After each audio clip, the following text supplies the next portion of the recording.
오늘 아침 우리에게 주시는 하나님의 은혜의 말씀은 욥기 28장 말씀입니다. 욥기 28장 1절에서 28절까지의 말씀 다 같이 봉독하겠습니다. 은은 나는 광이 있고 연단하는 금은 나는 곳이 있으며 철은 흙에서 취하고 동은 돌에서 녹여 얻느니라. 사람이 흑암을 파하고 끝까지 궁구하여 음예와 유암 중에 광석을 구하되 사람 사는 곳에서 멀리 떠나 구멍을 깊이 뚫고 발이 땅에 닿지 않게 달려내리니 멀리 사람과 결절되고 흔들흔들 하느니라. 지면은 식물을 내나 지하는 불로 뒤집는 것 같고 그 돌 가운데에는 남보석이 있고 사금도 있으며 그 길은 솔개도 알지 못하고 매의 눈도 보지 못하며 위험스러운 짐승도 밟지 못하였고 사나운 사자도 그리로 지나가지 못하였느니라.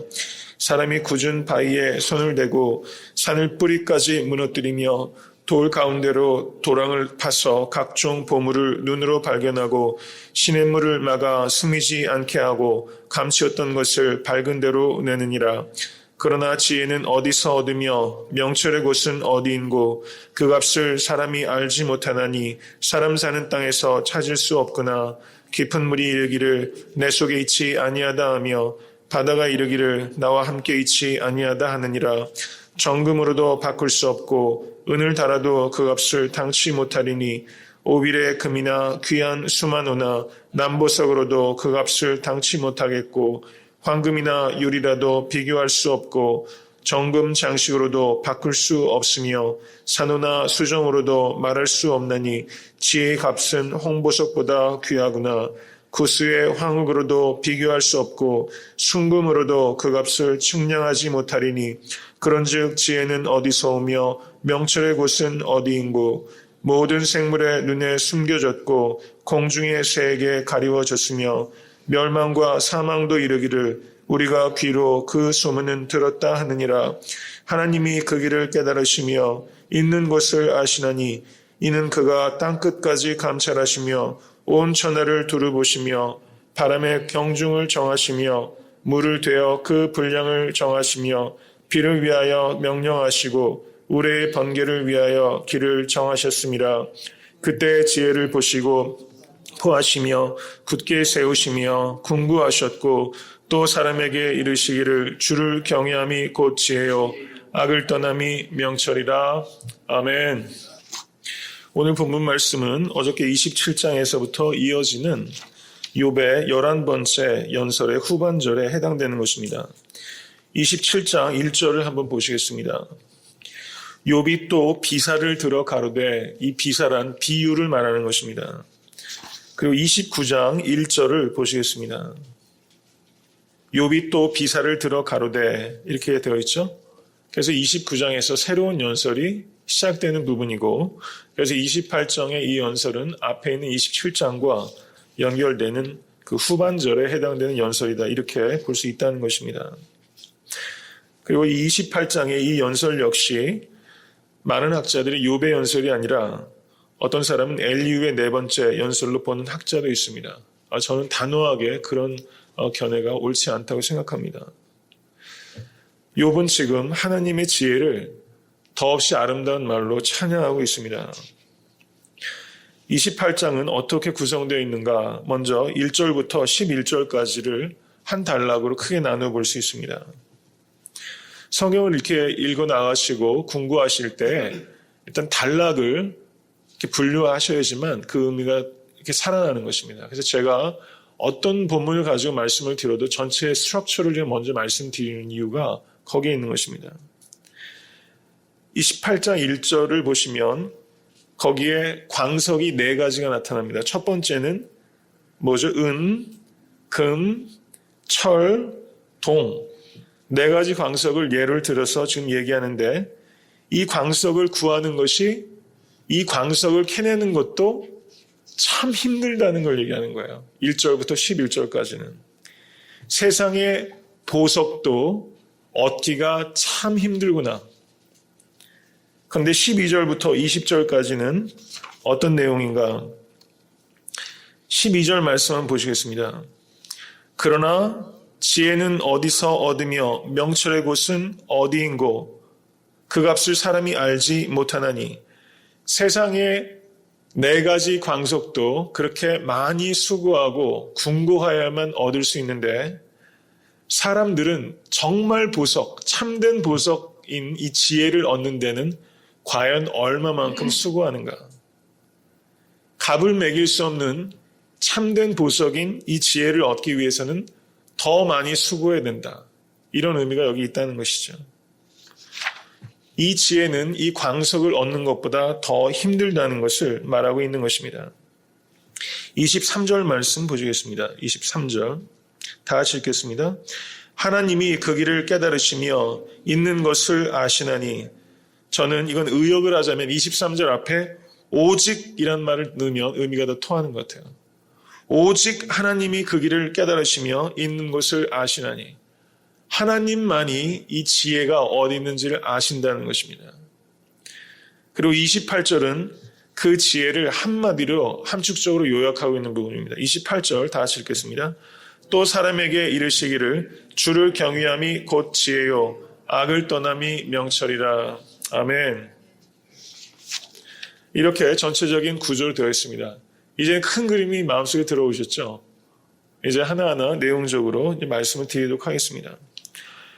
광물도, 세상의 광물도 거저 얻어지는 것이 없다는 것입니다.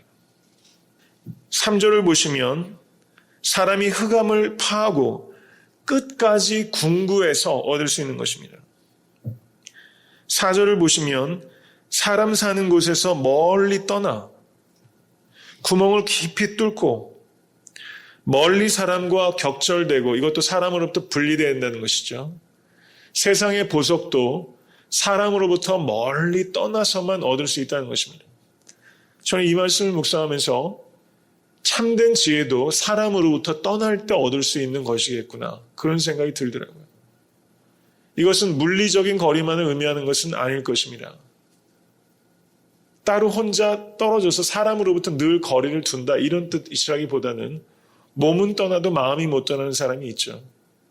그래서 우리가 사람으로부터 멀리 떠날 수 있을 때, 세상의 모든 소음으로부터 우리가 떠날 수 있을 때, 세상의 모든 탐욕으로부터 내가 자유로울 수 있을 때, 그럴 수 있을 때, 우리가 세상으로부터 떠나 하나님께로 가까이 갈 수 있을 때, 그때야 비로소 우리가 지혜를 발견할 수 있는 것은 아닌가, 이렇게 묵상이 되는 것입니다. 구멍을 뚫고, 그리고 4절 말씀을 보시면 발이 땅에 닿지 않게 달려내리니 흔들흔들 하느니라. 이 뜻은 광물을 캐내기 위해서는 밑으로 사람을 내려야 되니까 이 시대에도 도르래 같은 곳에, 이런 바켓스 같은 곳에, 바스켓 같은 곳에 죄송합니다. 사람을 내려서 줄을 가지고 이렇게 밑으로 내리지 않습니까? 그러니까 사람이 공중에 대롱대롱 흔들흔들 해가면서 위험과 모험을 통해서만 광석도 얻을 수 있다는 것이죠. 그러므로 우리가 참된 지혜는 그만큼 대가가 있다는 것입니다. 지혜를 궁구하시는 여러분과 제가 될 수 있기를 간절히 바랍니다. 위험과 모험을 감수하는 그런 진취적인 기상이 우리에게 필요한 것이다. 저는 그렇게 보여집니다. 이 광석을 7절 이하를 보시면 짐승들도 알지 못한다, 이렇게 말했습니다. 이 광석은 오직 사람만이 찾아낼 수 있는 것이죠. 이것은 지혜가 얼마만큼 가치 있고 지혜를 얻기 위해서 우리가 얼마만큼 수고해야 되는가를 말하기 위한 기초 단계를 말하는 것이 이 11절까지의 말입니다. 이제 12절 말씀 보시겠습니다. 다 같이 한번 읽겠습니다. 그러나 지혜는 어디서 얻으며 명철의 곳은 어디인고. 늘 이런 질문을 하시게 되실 수 있게 되기를 간절히 바랍니다. 여러 가지 삶의 선택 가운데서 지혜는 어디 있으며 명철의 곳은 어디인고. 이 질문은 참으로 겸손한 질문입니다. 이런 질문을 할 때 지혜를 하나님께서 우리에게 주시는 것입니다.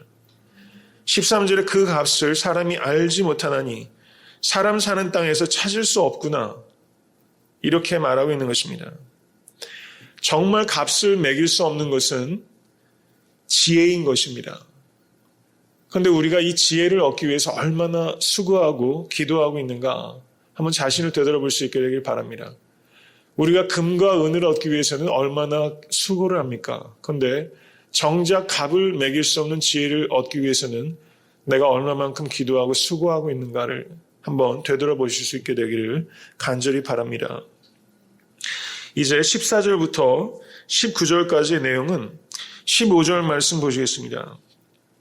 값을 당치 못하리니 16절에도 값을 당치 못하겠고 17절도 비교할 수 없고 바꿀 수 없으며 지혜의 값은 홍보석보다 귀하거나 비교할 수 없고 그 값을 측량하리 하지 못하리니 이렇게 말하고 있다는 것이죠.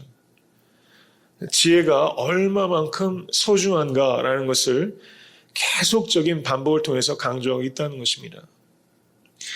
이제 20절은 이제 욥이 묻는 것입니다. 20절 말씀 다시 한번 읽겠습니다.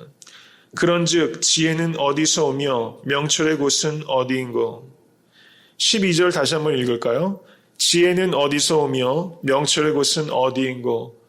이런 것들을 발견하셔야 되는 것입니다. 앞뒤가 지금 대꾸를 이루고 있기 때문에 12절부터 20절까지는 한 묶음으로 생각할 수 있는 것이고, 이 내용의 핵심은 지혜는 어디에서 얻으며 명철의 곳은 어디인가, 이 질문을 지금 하고 있는 것이죠.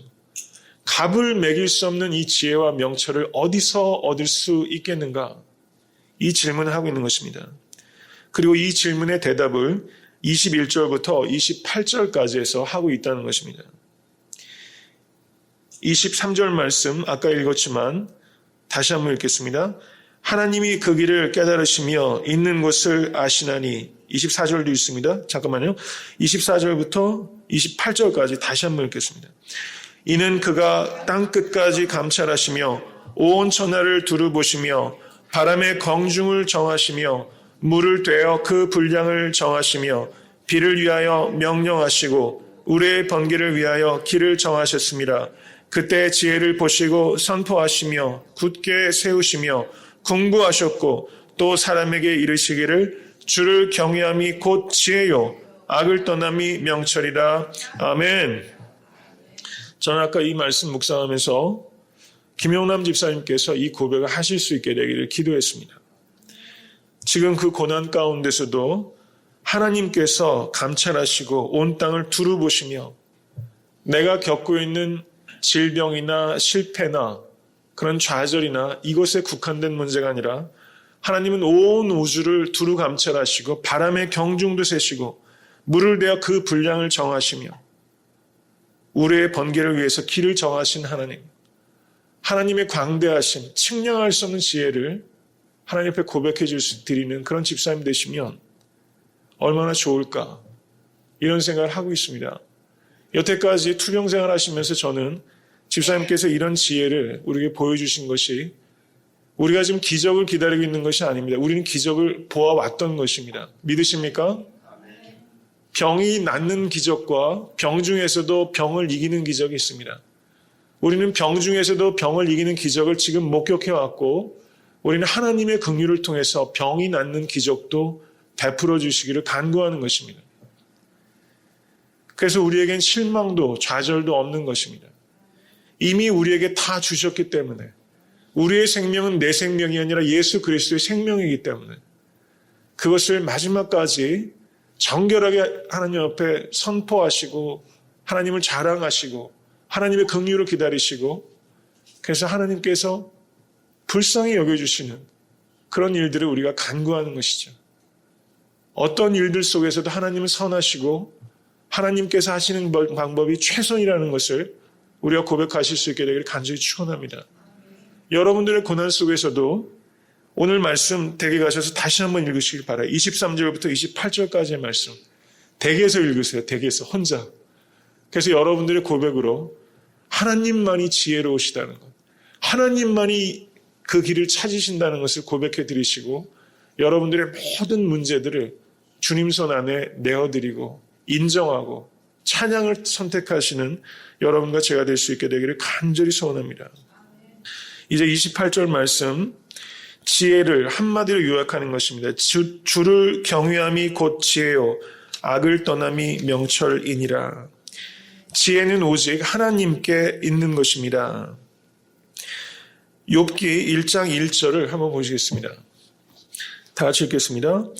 우스 땅에 욥이라 이름하는 사람이 있었는데 그 사람은 순전하고 정직하여 하나님을 경외하며 악에서 떠난 자로라. 1장 8절 읽겠습니다. 여호와께서 사단에게 이르시되 내가 내 종 욥을 유의하여 보았느냐. 그와 같이 순전하고 정직하여 하나님을 경외하며 악에서 떠난 자가 세상에 없느니라. 아멘. 하나님을 경외하며 악에서 떠난 자가 욥이었다는 것입니다. 지금 28장 28절은 또 사람에게 이르시기를 주를 경외함이 곧 지혜요 악을 떠남이 명철이라. 욥이 지혜자요 욥이 명철이 있는 사람이라는 것입니다. 그러므로 지금 새 친구가 욥에게 지혜를 가르치려고 하는 것이 언어 도단이라는 것이죠. 이 새 친구는 전통적인 지혜, traditional wisdom을 가지고 말하는 사람들입니다. 사람의 지혜와 하나님의 지혜가 혼용되어 있습니다. 근데 욥은 하나님을 경외하고 악에서 떠난 자입니다. 하나님의 지혜를 갖고 있는 욥이라는 것이죠. 이것을 지금 28장은 말하고 있는 것입니다. 야고보서 1장 5절 말씀 우리 한번 읽어보겠습니다. 다 같이 읽겠습니다. 너희 중에 누구든지 지혜가 부족하거든 모든 사람에게 후히 주시고 꾸짖지 아니하시는 하나님께 구하라. 그리하면 주시리라. 아멘. 고린도전서 14장 20절은 이렇게 말했습니다. 형제들아 지혜는 아이가 되지 말고 악에는 어린아이가 되라. 지혜에 장성한 사람이 되라. 이 아침에 기도하실 때 악에는 어린아이가 되고 지혜에 장성한 사람이 되게 해달라고 간구하시면 그리하면 지혜를 주시겠다고 약속하셨습니다. 이 지혜를 구하신 여러분과 제가 될 수 있기를 간절히 바랍니다. 여러분 진주조개 아시죠? 진주조개. 진주조개 직접 보셨습니까? 근데 진주조개가 어떻게 진주를 만들어냅니까? 모래를 계속 안에서 소화해내고 모래를 뱉어내면서 모래에 이리 쓸리고 그 연한 살이 이 절이 쓸리고 하면서 그것이 나중에 진주조개를 만들어내는 것입니다. 천국문도 진주문을 통해서 들어가게 되는 것입니다. 우리의 인생이 진주와 같습니다. 지금 겪고 계시는 여러 가지 어려움들, 모래 쓸리고 이리 쓸리고 저리 쓸리면서 상처기가 나지만 그 상처를 통해서 우리가 진주를 만들어내게 되는 것입니다. 저는 이것이 Divine Mystery of Suffering, 제가 만든 말입니다. Divine Mystery, 거룩한 신비 of Suffering, 고통의 거룩한 신비다. 이 신비를 경험하실 수 있게 되기를 간절히 바랍니다. 하나님께서 모든 지혜의 원천이 되십니다. 이 아침에 그 지혜를 구하시는 여러분과 제가 될 수 있기를 간절히 축원합니다.